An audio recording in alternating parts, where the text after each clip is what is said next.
Hello student, आज के इस वीडियो में क्लास 10th फिजिक्स के चैप्टर नंबर 4 जिसका नाम है विद्युत धारा। तो हम लोग इस चैप्टर के लघुतरीय प्रश्नों का उत्तर करेंगे। इससे पिछले वाले वीडियो में हमने इसका अति लघुतरीय करा दिया है, जो आपको इस वीडियो के डिस्क्रिप्शन में मिल जाएगा, और साथ में इसका हमने न्यूमेरिकल क्वेश्चंस को भी करा दिया है। तो आप लोग उस वीडियो को भी जाकर देख सकते हैं, जो आपको इस वीडियो के डिस्क्रिप्शन में लिंक दिया हुआ रहेगा। क्लास 10 से रिलेटेड और भी वीडियो हमारे चैनल पे अपलोड है, तो आप लोग जाकर के उन्हें भी देख सकते हैं। जैसे कि ऑब्जेक्टिव क्वेश्चंस भी आप लोगों को देखने को मिलेगा, तो आप लोग वहां से जाकर के देख सकते हैं। तो चलिए फटाफट से आज के इस वीडियो को स्टार्ट करते हैं। और इस चैप्टर में जितने भी क्वेश्चन 1 से लेकर के 32 तक दिए गए हैं, उन सभी प्रश्नों का आज के इस वीडियो में हम लोग सोल्यूशन करने वाले हैं। तो देखिए, फर्स्ट क्वेश्चन आपके स्क्रीन पर दिख रहा है, जिसमें आपसे पूछा गया है कि किसी बिंदु पर विद्युत विभव से आप क्या समझते हैं। यानी आपको यहाँ से क्वेश्चन मुख्य रूप से जो पूछा गया है वो विद्युत विभव के बारे में पूछा गया है।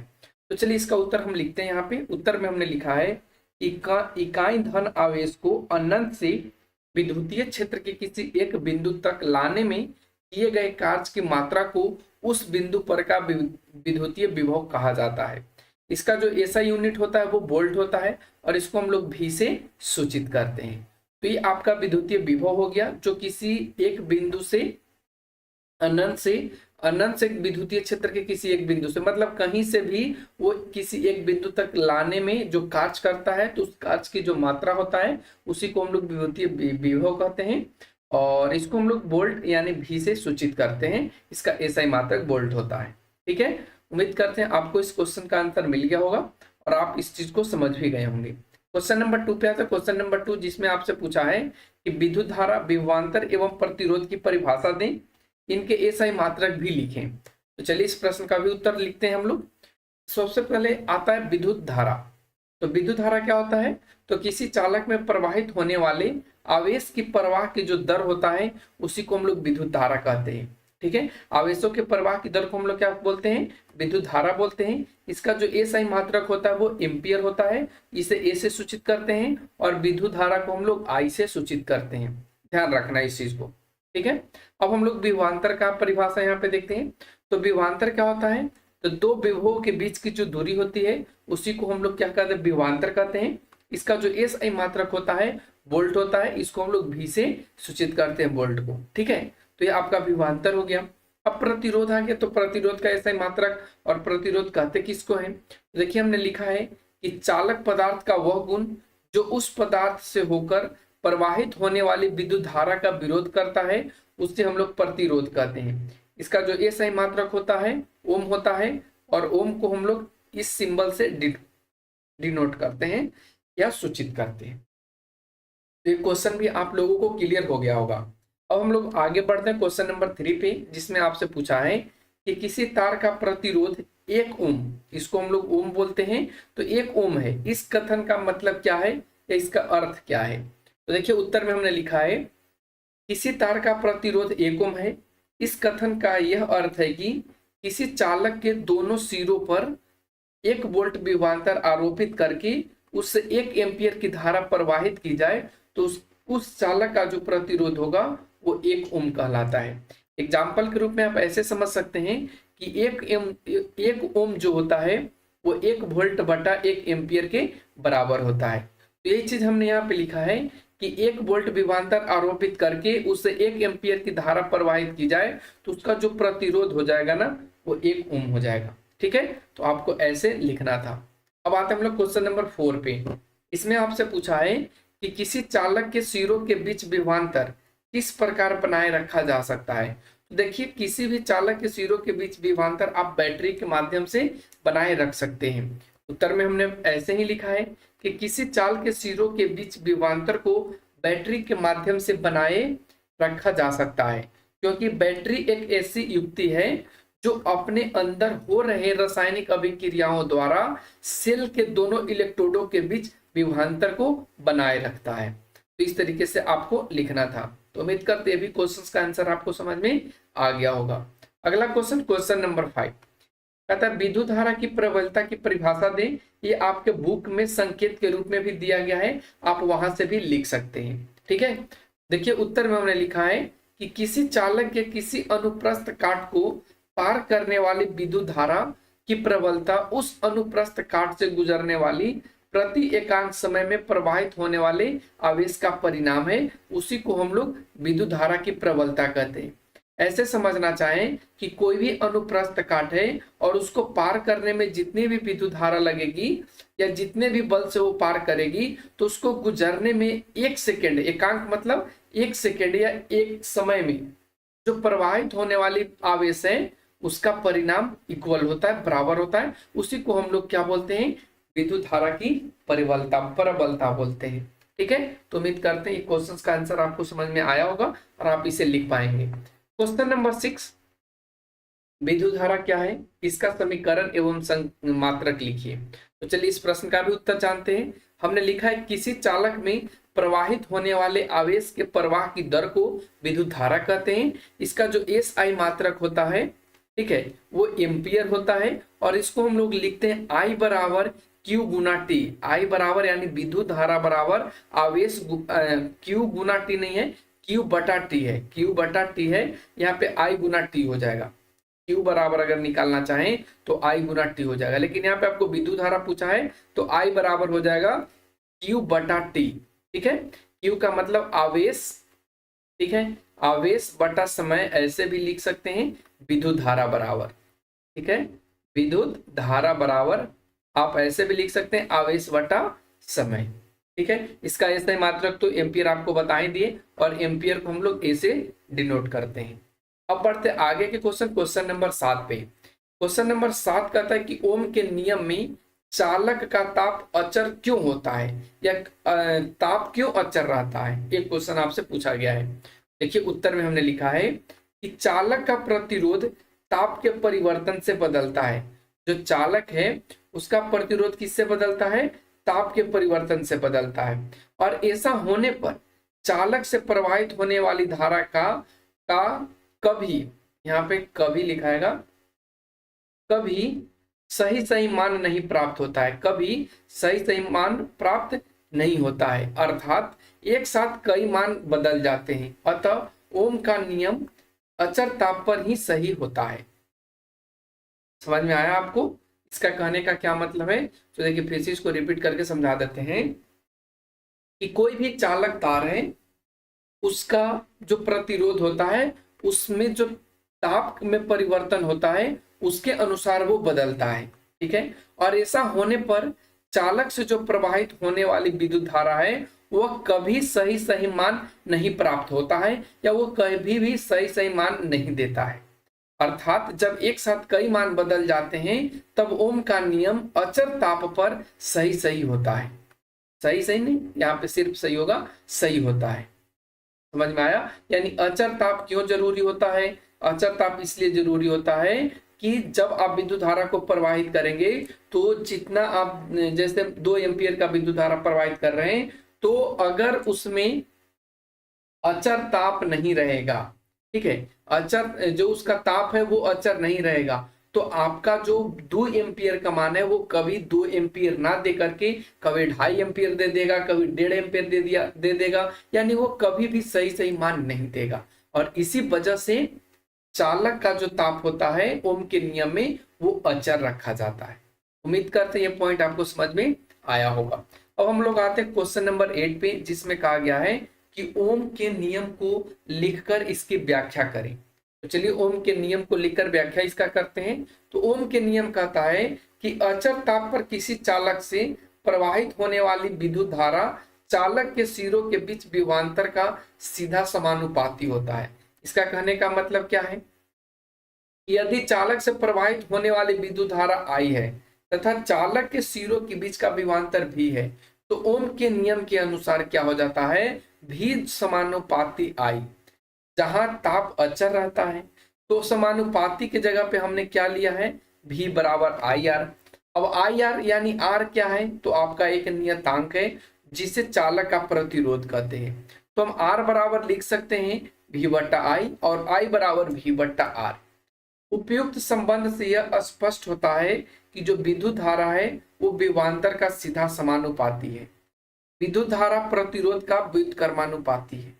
ठीक है, तो ये चीज ओम के नियम से है, और ओम के नियम का व्याख्या हमने आपको यहाँ पे समझाया कि ओम का नियम कहता क्या है। ठीक है, अगर इसका सत्यापन देखना है तो वो अलग मैटर है, उसके लिए हम अलग से वीडियो अपलोड करेंगे, तो आप लोग उससे भी देख सकते हैं। ठीक है, तो उम्मीद करते हैं क्वेश्चंस का आंसर आपको समझ में आ गया है। वीडियो पॉज करके आप लोग नोट डाउन कर लीजिए। ठीक है, क्वेश्चन नंबर 9 बढ़ते हैं। क्वेश्चन नंबर 9 कहता है कि किसी परिपथ में कई प्रतिरोधकों को श्रेणी क्रम में जुड़ा हुआ कब कहते हैं, यानी एक से ज्यादा प्रतिरोध को हम श्रेणी क्रम में जुड़ा हुआ कब कहते हैं। ठीक है, तो चलिए देखते हैं। उत्तर में हमने लिखा है कि अनेक प्रतिरोधों को श्रेणी क्रम संयोजन में जुड़ा हुआ तब कहा जाता है जब पहले प्रतिरोध का अंतिम छोर दूसरे प्रतिरोध के प्रथम छोर से, दूसरे प्रतिरोध का अंतिम छोर तीसरे प्रतिरोध के पहले छोर से इत्यादि क्रम में जुड़ा रहता है, तथा उन सभी प्रतिरोधों से एक समान विद्युत धारा प्रवाहित होती है, तब हम कहते हैं कि वो आपका श्रेणी क्रम में जुटा है। जैसे एग्जाम्पल के रूप में अगर समझना चाहे तो ये आपका एक प्रतिरोध है। ठीक है, फिर इसका जो ये सिरा है वो इससे जुड़ा है, फिर इसका जो ये सिरा है लास्ट सिरा वो इससे जुटा है, फिर इसका जो ये सिरा है यहाँ पे फिर इससे, तो ऐसे चीज को हम लोग बोलते हैं श्रेणी क्रम संयोजन। ठीक है, उम्मीद करते हैं आप लोगों को समझ में आ गया होगा। अब हम लोग बढ़ते हैं क्वेश्चन नंबर 10, जिसमें कहा है कि किसी परिपथ में कई प्रतिरोधकों को पार्श्व क्रम अर्थात समांतर क्रम में जुड़ा कब कहते हैं। तो अभी हमने आपको श्रेणी क्रम बताया और जस्ट इसका उल्टा होता है समांतर क्रम। समांतर क्रम क्या होता है कि अनेक प्रतिरोधों को समांतर क्रम संयोजन में जुड़ा हुआ तब कहा जाता है जब उन सभी प्रतिरोधों का बायां छोर एक बिंदु तथा दायां छोर दूसरे बिंदु पर संयोजित रहता है। जैसे कहने का मतलब ये आपका कोई प्रतिरोध है। ठीक है, तो इसका फिर यहां से ऐसे रहेगा और फिर यहां से ये ऐसे जुटेगा। ठीक है, फिर यहां से ऐसे, तो हम लोग इसको बोलते हैं समांतर क्रम संयोजन। तो उम्मीद करते हैं आपको समांतर क्रम संयोजन समझ में आ गया होगा। अब हम लोग बढ़ते हैं आगे के क्वेश्चन नंबर 11, जिसमें कहा है कि प्रतिरोध की उत्पत्ति का कारण क्या है। तो देखिए उत्तर में हमने लिखा है कि जब किसी पदार्थ से विद्युत धारा प्रवाहित की जाती है तो कुछ पदार्थ अपने से होकर विद्युत धारा के प्रवाह की दिशा में अवरोध उत्पन्न करते हैं, और इन्हीं अवरोध के उत्पन्न होने से प्रतिरोध का उत्पत्ति हुआ है। जैसे एग्जाम्पल के रूप में समझिए तो पत्थर अपने से होकर के विद्युत को पार नहीं होने देता है, तो जैसे ही विद्युत का प्रतिरोध किया, विरोध किया, तो इस कंडीशन में हम कहेंगे कि पत्थर क्या है, तो ये प्रतिरोध उत्पन्न करता है। ये विरोध उत्पन्न किया तो विरोध उत्पन्न करने वाले जो पदार्थ होंगे उसके हम लोग प्रतिरोध के नाम से जानते हैं। ठीक है, अब बढ़ते आगे क्वेश्चन नंबर 12। क्वेश्चन नंबर 12 कहता है कि प्रतिरोधों का समूहीकरण क्या है, विद्युत परिपथ के साथ वर्णन करें। तो चलिए सबसे पहले हम लोग जानते हैं कि प्रतिरोधों का समूहीकरण कहते किसे हैं। तो दो या दो से अधिक प्रतिरोधकों को एक दूसरे से कई विधियों द्वारा जोड़ने की जो प्रक्रिया होती है उसी को हम लोग प्रतिरोधों का समूहीकरण कहते हैं। इसकी दो विधियां हैं, तो कौन कौन से इनका दो विधियां हैं, एक तो आपका श्रेणी क्रम समूहन है और एक आपका समांतर क्रम या पार्श्व क्रम समूहन है।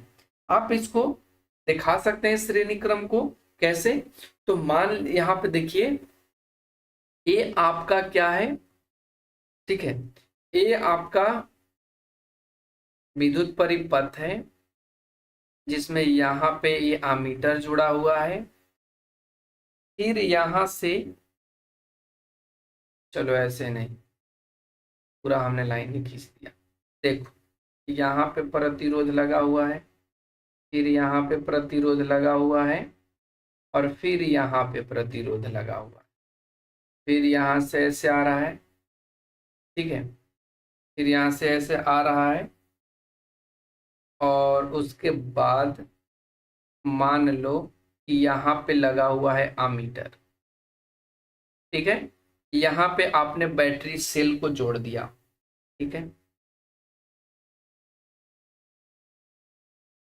इस तरीके से आपने सेल को जोड़ दिया।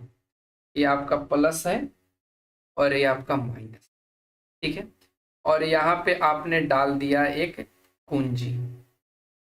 ये आपका R1 है, ये आपका R2 है और ये आपका R3 है। तो ये आपका कौन सा क्रम में जुड़ गया? श्रेणी क्रम। अगर हम समांतर क्रम में जोड़ना चाहें तो ऐसे जोड़ेंगे। अगर हम समांतर क्रम में जोड़ना चाहें तो इस तरीके से जोड़ेंगे। जैसे कि देखो,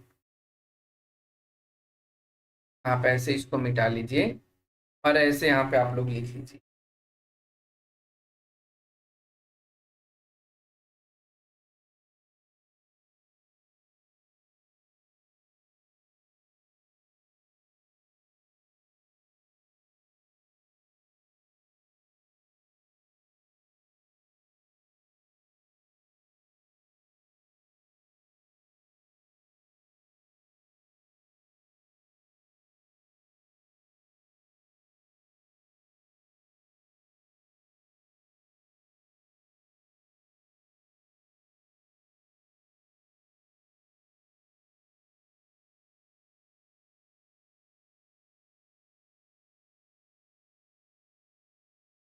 ठीक है, इस चीज को आप समझ गए होंगे। इसको आप R1 नाम दे सकते हैं, R2 नाम दे सकते हैं, R3 और R4। ये आपका समांतर क्रम हो गया और ये आपका श्रेणी क्रम हो गया, ठीक है। इसी में आप जोड़ सकते हैं बैटरी को भी यहाँ पे, ठीक है। आप यहाँ पे जोड़ सकते हैं और फिर इसको यहाँ से आप ऐसे जोड़ लेंगे। तो ये आपका हो गया समांतर क्रम और ये आपका हो गया श्रेणी क्रम। तो उम्मीद करते हैं दोनों चीज आप लोगों को समझ में आ गया होगा। आप लोग खुद से इसको बनाइए तो ज्यादा बेहतर होगा, ठीक है।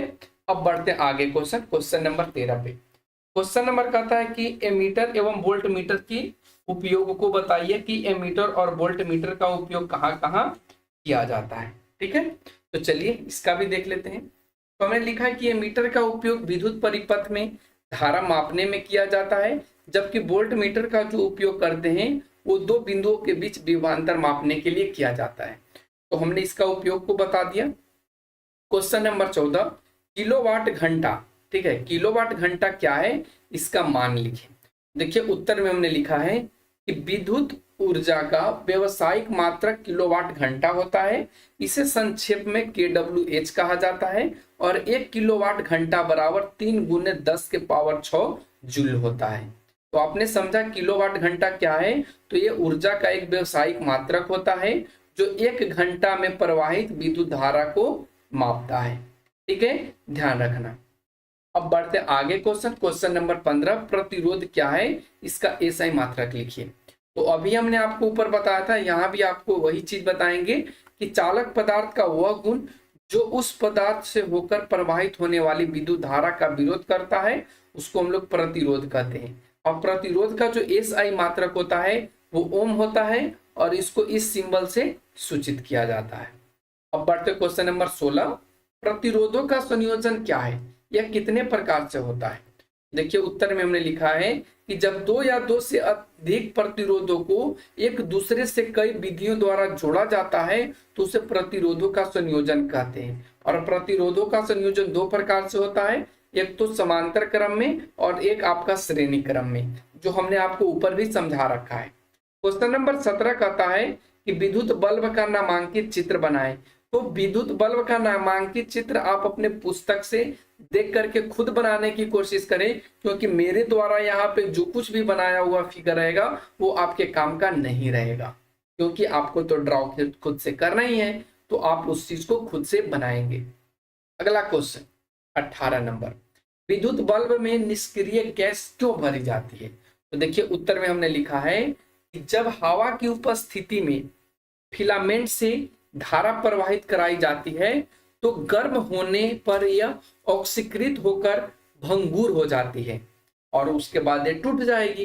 तो इसलिए फिलामेंट जिस कांच बल्ब के भीतर व्यवस्थित रहता है उसकी हवा निकाल करके वहां पे क्या भर दिया जाता है, निष्क्रिय गैस। और आप लोग कमेंट सेक्शन में बताइए कि वो कौन सा निष्क्रिय गैस है जो विद्युत बल्ब के अंदर भरा हुआ रहता है। और आप लोग ऑब्जेक्टिव क्वेश्चन जाकर के हमारे चैनल पे देख सकते हैं। कम्युनिटी सेक्शन में भी आप लोग अपने क्वेश्चंस का आंसर दीजिए और वहां पे आप अपने डेली के क्वेश्चंस को सोल्व कीजिए और बताइए कि आप लोगों का सही होता है या नहीं। अगर नहीं होता है तो जो हम ऑब्जेक्टिव क्वेश्चन का जो वीडियो अपलोड किए हैं उसको आप लोग जाकर के देख लीजिए, वहां से आपको क्लियर हो जाएगा जो भी हमने आपको कम्युनिटी में क्वेश्चन डाला है। ठीक है, तो ध्यान रखना। अगला क्वेश्चन आता है कि समान पदार्थ और समान लंबाई के तारों में यदि एक पतला तथा दूसरा मोटा हो तो इनमें से किसमें विद्युत धारा अधिक आसानी से प्रवाहित होगी जबकि उन्हें समान विद्युत स्रोतों से संयोजित किया जाता है, और इसका कारण भी बताइए। तो देखिए उत्तर में हमने लिखा है कि मोटा तार में विद्युत धारा अधिक आसानी से प्रवाहित होगी। क्यों होगी? क्योंकि किसी तार का प्रतिरोध उसके अनुप्रस्थ काट के क्षेत्रफल एक व्युत्क्रमानुपाती होता है, अर्थात तार जितना ही मोटा होगा उसका प्रतिरोध उतना ही कम होगा और विद्युत धारा आसानी से पार हो जाएगा। तो हमने आपको समझाया कि अगर आप तार को दुगना करते हैं, मोटा करते हैं, तो पहले वाला जो पतला तार रहेगा उसमें आपका विद्युत धारा जाने में कठिनाई होगा, उससे अच्छा तरीका से नहीं प्रवाहित होगा, लेकिन आसानी तरीका से प्रवाहित मोटे तार में हो जाता है। ठीक है, अगला क्वेश्चन 20 नंबर। यदि किसी विद्युत अवयव के दो सिरों के बीच विभवांतर को उसके पूर्व के विभवांतर की तुलना में घटाकर आधा कर देने पर भी उसका प्रतिरोध नियत रहता है, तो अवयव से प्रवाहित होने वाली विद्युत धारा में क्या परिवर्तन है? तो ध्यान रखना, यहाँ पे विभवांतर की तुलना में उसको घटा करके आधा किया जाता है तो प्रतिरोध जो है वो अचर रहता है, उसमें कोई छेड़छाड़ नहीं होता है। तो क्वेश्चन में पूछा है कि जो आप विद्युत धारा प्राप्त करेंगे उसमें क्या परिवर्तन आएगा। तो उत्तर में हमने लिखा है कि यदि प्रतिरोध नियत हो तो ओम के नियम से अवयव में प्रवाहित जो विद्युत धारा है उसके सिरों के बीच आरोपित विभवांतर के समानुपाती होता है। और जब समानुपाती होता है तो जब आप विभवांतर को कम करेंगे, आधा करेंगे, तो जाहिर सी बात है कि विद्युत धारा भी आपका आधी हो जाएगी। ठीक है, तो इस तरीके से आपका 20 नंबर क्वेश्चन का आंसर हो गया। अब अगला क्वेश्चन 21 नंबर आता है जिसमें कहा है किसी तार में विद्युत धारा प्रवाहित होने पर उसमें ऊष्मा क्यों उत्पन्न होती है। तो चलिए इस प्रश्न का उत्तर जानते हैं। उत्तर में हमने लिखा है कि चालक में आरोपित विभवांतर के अधीन जब इलेक्ट्रॉन गतिशील होते हैं तब परमाणुओं से उनकी बारंबार टक्कर होती है। इन टक्करों के कारण इलेक्ट्रॉन विद्युतीय क्षेत्र से प्राप्त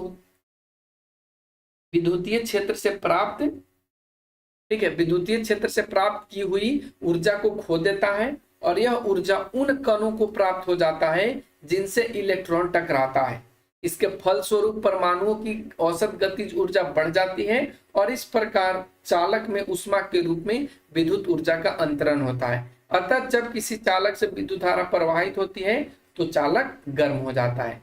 और ये आपके बुक में भी आंसर दे रखा है संकेत में, तो आप लोग वहां से भी इसको लिख सकते हैं। अगला क्वेश्चन आता है क्वेश्चन नंबर 22।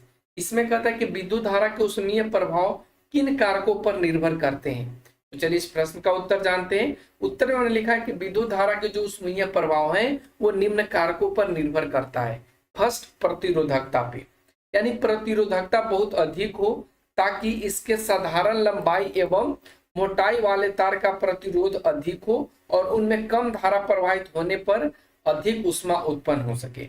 और सेकंड है गलनांक, गलनांक अत्यधिक उच्च हो ताकि इनमें प्रबल धारा प्रवाहित होने पर उत्पन्न अत्यधिक ऊष्मा से तापन अवयव पिघले नहीं। तो ये आपका गलनांक और प्रतिरोधकता होनी चाहिए, तो ध्यान रखना है इस चीजों को।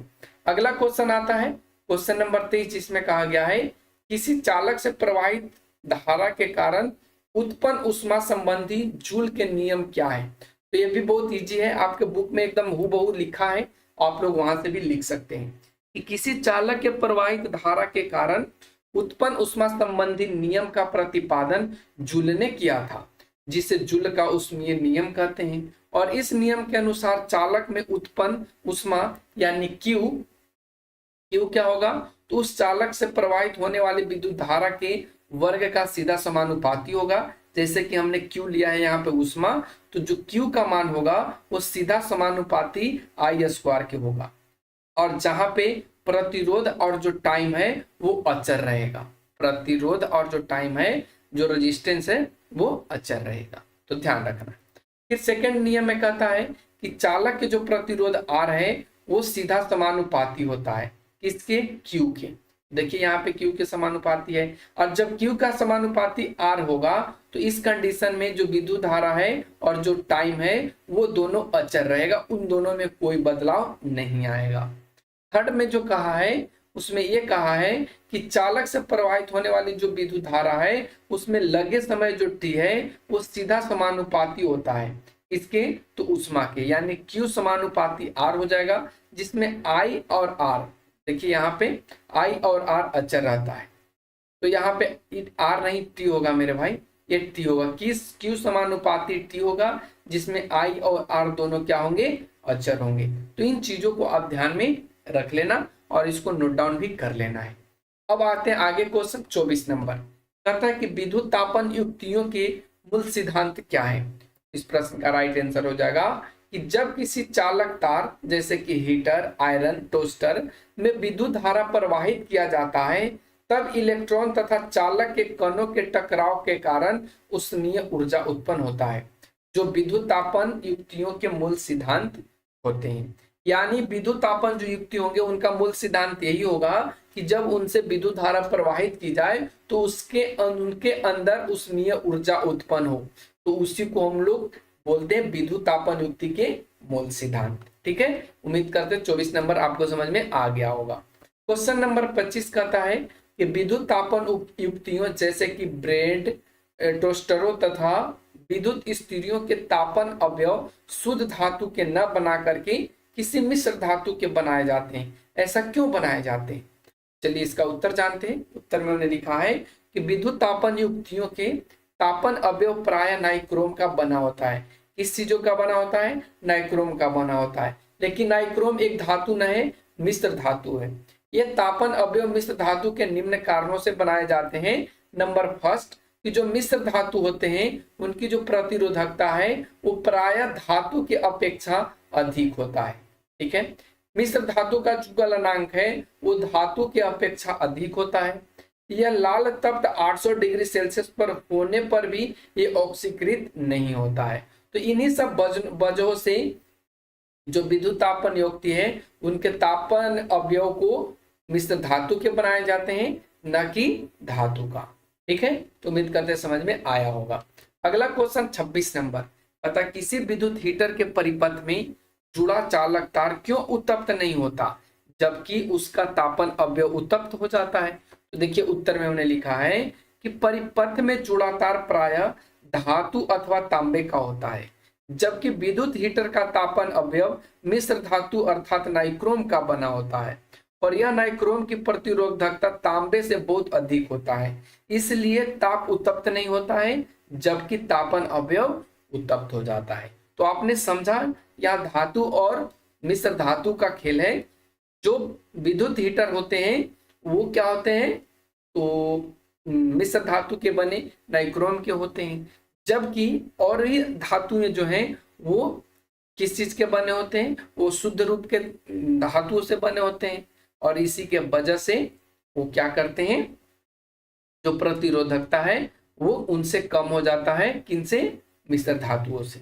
इन सब वजहों से हम लोग समझते हैं कि जो विद्युत हीटर है वो जब करंट को पास किया जाता है तो उत्तप्त हो जाता है। ठीक है, चलते हैं आगे के क्वेश्चन। क्वेश्चन नंबर 27, ये कहता है विद्युत परिपथ में फ्यूज तार क्यों लगाए जाते हैं? चलिए इसका उत्तर जान लेते हैं। उत्तर में हमने लिखा है कि विद्युत परिपथ में अचानक किसी कारणवश धारा का प्राबल्य बढ़ जाने पर परिपथ में लगी युक्ति जलकर नष्ट हो जाती है या नष्ट हो सकती है, इसलिए इन युक्तियों को नष्ट से बचाने के लिए परिपथ में फ्यूज तार लगाए जाते हैं। ठीक है, उम्मीद करते हैं आपको ये भी समझ में आ गया होगा कि जब कोई परिपथ है उसमें अचानक किसी कारणवश धारा बढ़ जाए तो जो उसमें युक्ति लगे हुए हैं, जो उसमें मशीन वगैरह लगे हुए हैं, वो ना चले, इसके लिए यहाँ पे विद्युत परिपथ में फ्यूज तार लगाए जाते हैं। क्वेश्चन नंबर 28, फ्यूज की क्षमता से आप क्या समझते हैं? देखिए उत्तर में हमने लिखा है कि जिस मान पर धारा का प्राबल्य पहुंचते ही फ्यूज गल जाता है तो फ्यूज की क्षमता कहलाती है। उदाहरण के रूप में आप देख सकते हैं कि किसी फ्यूज की क्षमता यदि 15 एम्पियर है तो इसका मतलब यह है कि धारा का मान 15 एम्पियर से बढ़ने पर फ्यूज गल जाएगा। तो आपने देखा कि फ्यूज का क्षमता का क्या मतलब होता है। अब क्वेश्चन नंबर 29 कहता है यदि एक एमीटर को समांतर क्रम में जोड़ा जाए तो उसकी कुंडली के जल जाने का खतरा होता है, ऐसा क्यों होता है? देखिए उत्तर में हमने लिखा है कि दो युक्तियों को किसी विद्युत परिपथ में समांतर क्रम में जोड़ने पर कम प्रतिरोध वाली युक्ति से अधिक धारा प्रवाहित होती है। चूंकि एमीटर का प्रतिरोध बहुत कम होता है इसलिए किसी युक्ति के साथ इसे समांतर क्रम में जोड़ने पर परिपथ की जो कुल धारा है वो एमीटर से होकर प्रवाहित होगी और इस कारण से उत्पन्न अत्यधिक ऊष्मा से उसकी कुंडली के जलने का खतरा होता है। और ये जो आपका आंसर है वो आपके बुक में संकेत के रूप में दे रखा है, तो आप लोग वहां से भी उसे नोट डाउन कर सकते हैं। क्वेश्चन नंबर 30 जिसमें कहता है कि 2 वोल्ट के 4 सेलों से बनी एक बैटरी 5 ओम, 8 ओम और 10 ओम के प्रतिरोधकों और एक दाब कुंजी से श्रेणी क्रम में जुड़ी है, तो आप इसका परिपथ आरेख खींचिए। देखिए ये आप क्वेश्चन खुद से करिए, हम आपको सिर्फ हिंट्स यहाँ पे दे देते हैं। जैसे मान लीजिए कि ये आपका कोई प्रतिरोध है,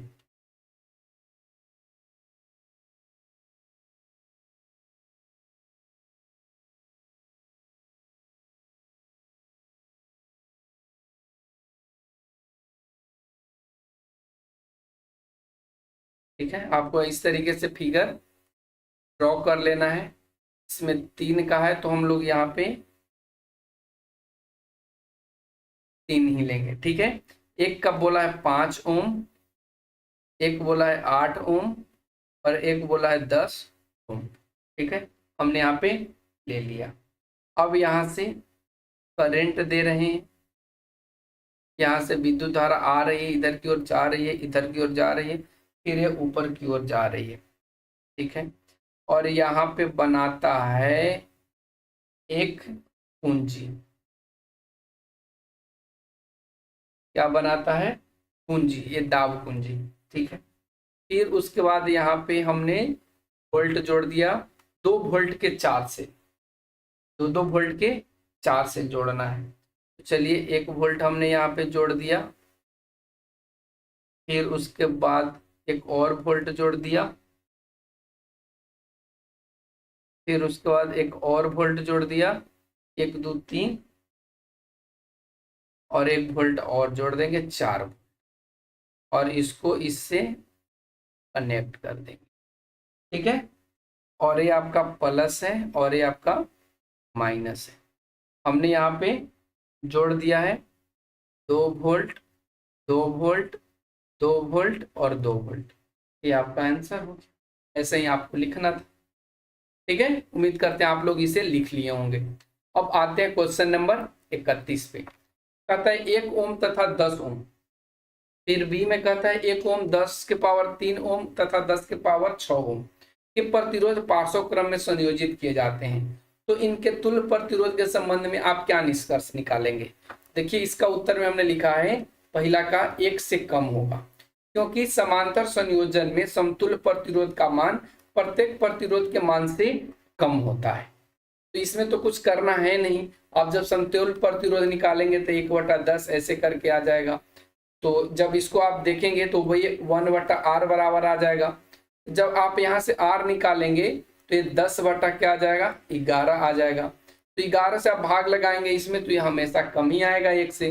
तो इस कंडीशन से आप कह सकते हैं कि जो तुल्य प्रतिरोध होता है वो हमेशा उसका मान 1 से कम ही आता है, ठीक है। फिर उसी प्रकार से बी में भी कहा है, तो बी को भी आप ऐसे कर लेंगे, जैसे कि 1 दिया है 1/1000 हो जाएगा, फिर 1/1 पे 6 जीरो नीचे आ जाएगा, और जब इसको आप सोल्व कर लेंगे तो ये आपका 1 से कम ही आएगा, ठीक है, 1 से कम ही आएगा, ठीक है, तो ध्यान रखना। अब आता है आज का आखिरी क्वेश्चन 32 नंबर। जिसमें कहा गया है कि बिजली की एक बल्ब पर 220 वोल्ट और 1000 वाट लिखा हुआ है। तो क्वेश्चन में पूछा है कि बल्ब से प्रवाहित विद्युत धारा तथा बल्ब का प्रतिरोध यानी I और R का मान निकालना है। तो चलिए हम लोग यहाँ से सॉल्यूशन कर लेते हैं और सॉल्यूशन में हम यहाँ पे पेन को चेंज कर लेते हैं। ठीक है, चलिए तो हमने पेन में यहाँ पे कलर ले लेते हैं ब्लू। ठीक है, तो देखिए पहले दिया क्या क्या चीज है इसको हम लोग लिख लेंगे। तो यहाँ पे W का मान दिया है कितना, 100 वाट। ठीक है, फिर क्या दिया है, वोल्ट दिया है 220 वोल्ट। तो सबसे पहले क्या निकालना है, बल्ब में प्रवाहित विद्युत धारा I निकालना है। तो I बराबर आपने क्या पढ़ा है, तो I बराबर आपने पढ़ा है W बटा V। अब यहाँ से W का मान रखेंगे 100 और V का मान रखेंगे 220। यहाँ से काट दीजिए, 5 दूनी 10 और 11 दूनी 22, यानी 5/11 ये एम्पियर आ जाएगा। ठीक है, फिर उसी तरीके सेकंड में बल्ब का प्रतिरोध निकालना है। तो बल्ब का प्रतिरोध निकालने के लिए क्या आपको पढ़ाया गया फॉर्मूला, तो R बराबर पढ़ाया गया है V बटा I। अब V का मान कितना है, तो V का मान 220 है और I का मान अभी हमने निकाला 5/11 एम्पियर। ठीक है, तो जब इसको आप करेंगे तो 220 गुना 11/5 आ जाएगा। अब यहाँ से काट दीजिए 5 से, तो 4 पचे 20 और फिर 4 पचे 20, 44 पचे 5 का 20, 5 का 20 तो 22, यानी आ जाएगा 44 इंटू 11। जब आप इसको गुना करेंगे तो ये आपका आ जाएगा 484 ओम और यही आपका आंसर हो जाएगा। तो उम्मीद करते हैं क्वेश्चन नंबर 1 से लेकर 32 तक आप लोग देख पाए होंगे और इस प्रश्न से संतुष्ट भी हो पाए होंगे। तो आज के लिए बस इतना ही। Thanks for watching, take care, bye bye.